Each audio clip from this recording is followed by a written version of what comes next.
I don't promote the violence, but many people need like some good slap right now. Larry, what the hell are you doing? That is bloody lovely. Sometimes it may be good, sometimes it may be shit. He's bloody useless. He has the go, bloke. He's the best football player in the world. He's decent. I'm getting really sick of you! He's got the biggest dick in the Premier League. I love it. In fact, it makes me really horny. Are you taking the fucking piss? This is not okay. And then Salah, Mr. Captain, Mr. Reliable, the GOAT of FPL, whatever you want to call him. He's, of course, going to be my captain. Well, actually, I say that. If I put in Son,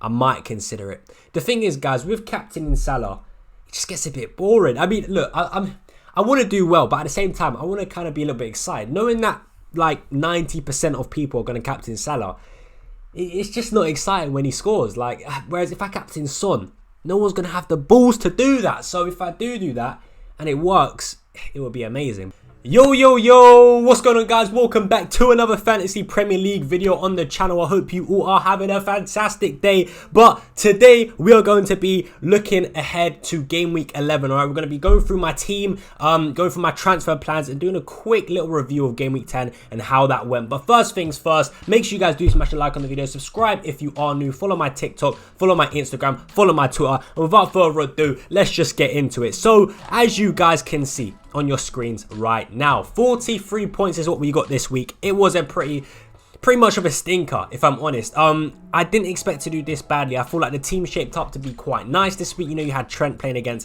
home to Brighton, you had Man City at home to Crystal Palace, and we all know how that went.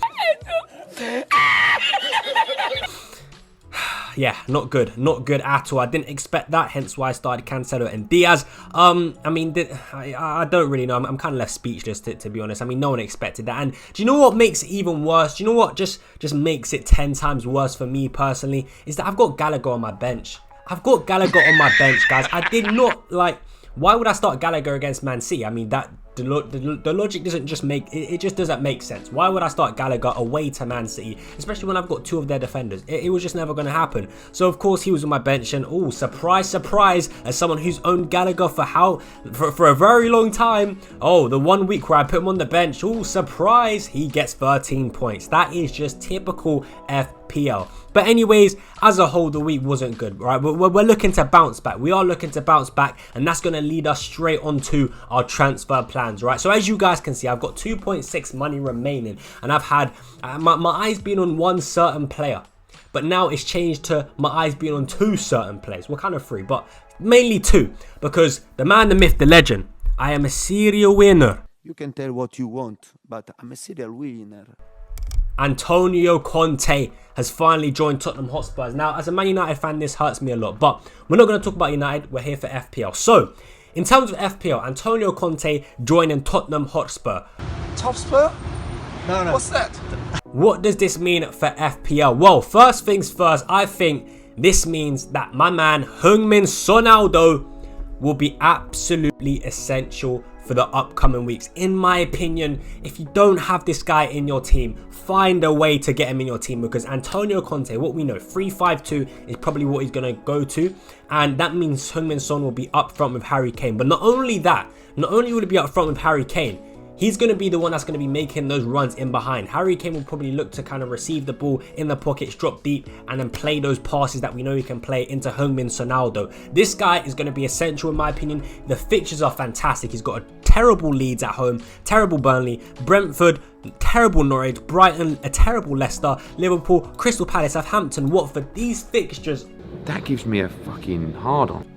Just so good. I cannot stress this enough, guys. I cannot stress this enough. So in my opinion, Son is essential. So now the question is, in my team, who do I take him out for? All right, who do I take this man out for? Now, originally it was going to be for Jota. I was kind of done with Jota. I've had enough. You know, I don't know if he's going to start with Champions League as well. But then Champions League, they blessed me because Firmino got injured. Firmino has a hamstring injury. So now we know that Jota's going to start. I'm like, I know he's got a tough game against West Ham. I know he's got, you know, a tough game against Arsenal, and then international break, then Southampton.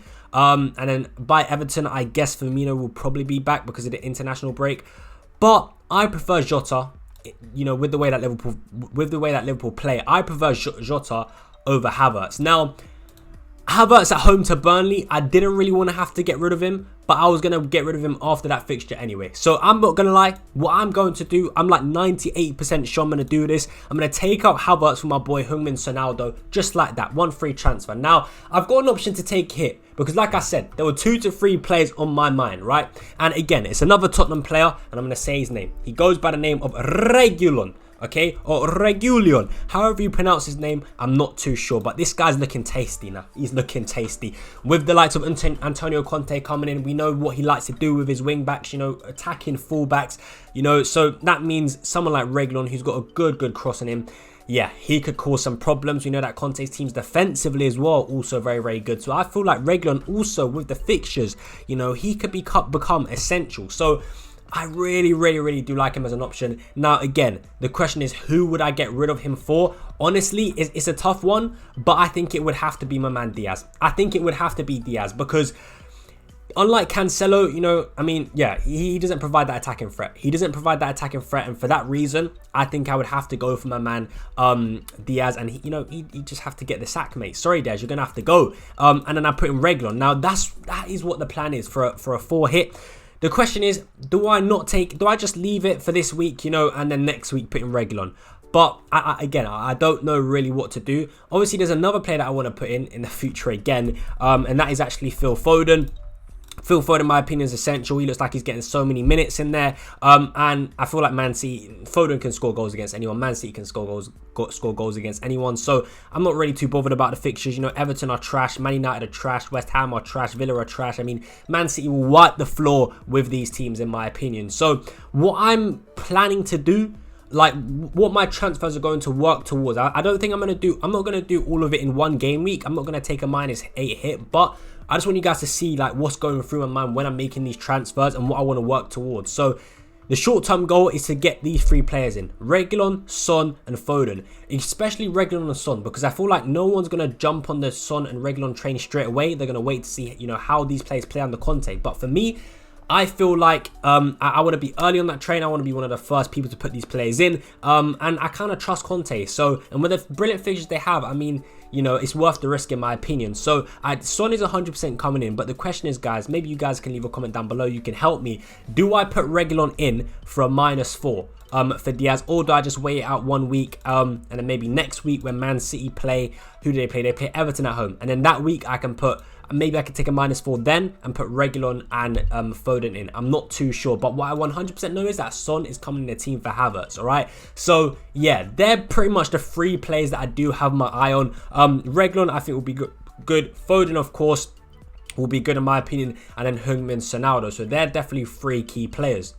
Also, another topic that I do want to quickly touch on is Mikel Antonio. I think many people will have a question, you know, on what to do with Mikel Antonio. Well, for me, again, you don't have to follow me. You have to take my advice. I don't claim to be an expert. I'm just here for the good vibes. But Mikel Antonio, what to do with him? In my opinion, in my situation, I think I'm going to keep him. And the reason why I want to keep him is because I know that in the future, in the very short future, within the next, you know, 4 games or so, I think I'd want him back. With the next 4 to 5 games, I think I'd want him back. That's another reason.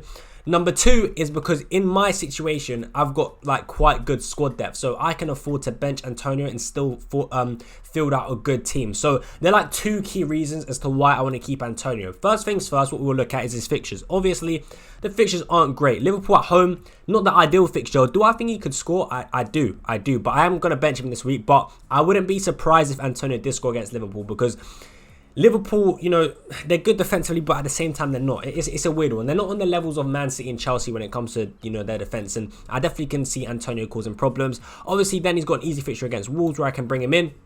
Then, of course, a fixture against Man City, which is very tough, where you wouldn't want him. Then against Brighton, where you probably want him. Then against Chelsea, where you don't want him. So it's like on, off. So what I'd say is if you want to keep Antonio, because remember, what you also got to factor in, guys, is if you sell Antonio, obviously it all depends as to when you bought him in, but also in my situation, I've had Antonio from the very, very, very beginning. So if I sell him, I'm going to have to now buy him back for 8.2. So I essentially lose 0.4. So I can't afford to do that also because I know that I want to bring him back. So that's another key factor as to why I need to hold him. So if you want to like the OG Antonio owners, I probably would just keep him because I think you will definitely lose money on him. And what I do instead is maybe just try and get one decent bench player that you can rotate with him. So if you look at my team, yeah, at the moment, this is how my team's looking like. Obviously, I haven't made the transfers yet.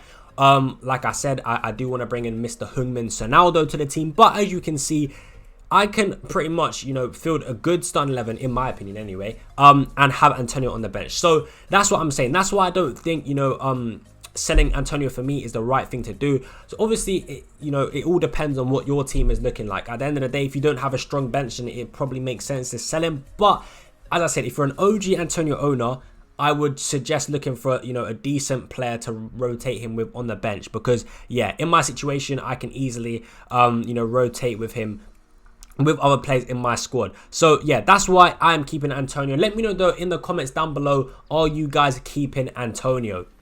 Alright guys, so I'm going to do a quick run through of what my team will most likely be looking like for game week 11. Just to make sure you guys do follow me on TikTok to, you know, get my, you know, so you guys can actually see like 100% confirmed what my Game Week 11 team is, because I'll be posting it on there. But as I said, I'll most likely be putting this on. I'm not going to do it yet, just in case, you know, some news gets released tonight or Friday morning. But yeah, what the team is most likely going to be is Sanchez in goal, Cancelo, Chilwell, Livramento, Trent in defence, Jota, Salah, Havertz, Gallagher in midfield, and Tony and Jimenez in the front positions. I mean, Cancelo against Man United, I'm most likely...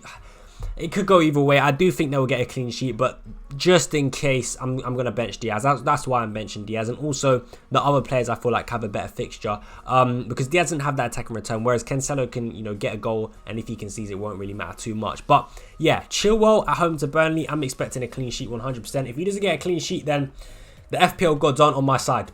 That's all I have to say. Livramento at home to Aston Villa, I feel like that's quite a good fixture for him. And then Trent away to West Ham is going to be a difficult one, but I can see Liverpool coming out on top, especially after their, you know, their latest Premier League result against Brighton. So yeah, Jota will probably start as well, with Firmino being injured, which is absolutely fantastic. And then Salah, Mr. Captain, Mr. Reliable, the GOAT of FPL, whatever you want to call him. He's of course going to be my captain. Well, actually, I say that. If I put in Son, I might consider it. The thing is, guys, with captaining Salah, it just gets a bit boring. I mean, look, I want to do well, but at the same time, I want to kind of be a little bit excited. Knowing that like 90% of people are going to captain Salah, it's just not exciting when he scores. Like, whereas if I captain Son, no one's going to have the balls to do that. So if I do that and it works, it will be amazing. But let me know what you guys think. I mean, I might start doing like challenges where I involve you guys, where you guys can vote who I pick for captain. I don't know. I want to spice it up a little bit. But yeah, you guys let me know, is Son a good captain option? I personally do think he is under Conte. But maybe it's just a bit too soon, and maybe I should just stick with Salah. At the moment, I'm going for Salah, but yeah. Then, obviously, at the moment, it's Havertz, but it will probably be Son, and then Gallagher as well. And then Tony and Jimenez against two. You know, I think Crystal Palace away is pretty tough, actually, for Jimenez, but I think he can score. And then Tony, if Tony doesn't score against Norwich, I'm actually done. He's gone. He's getting benched next week if he doesn't score against Norwich. But anyway, that is it for my Game Week 11 team. I hope you guys did enjoy the video. Make sure you guys do smash a big thumbs up on the video. Subscribe to the channel. Turn on post notifications, all that good stuff. Follow my social media, my Instagram, my TikTok. Almost on 20k on TikTok, so yeah, that would be greatly appreciated. I kind of want to do a live stream tomorrow, a deadline stream, so I might do it. I'm not too sure, but we'll see. Anyway, have a good day. It's been your boy FPL Ryan, and I'll catch you in the next one.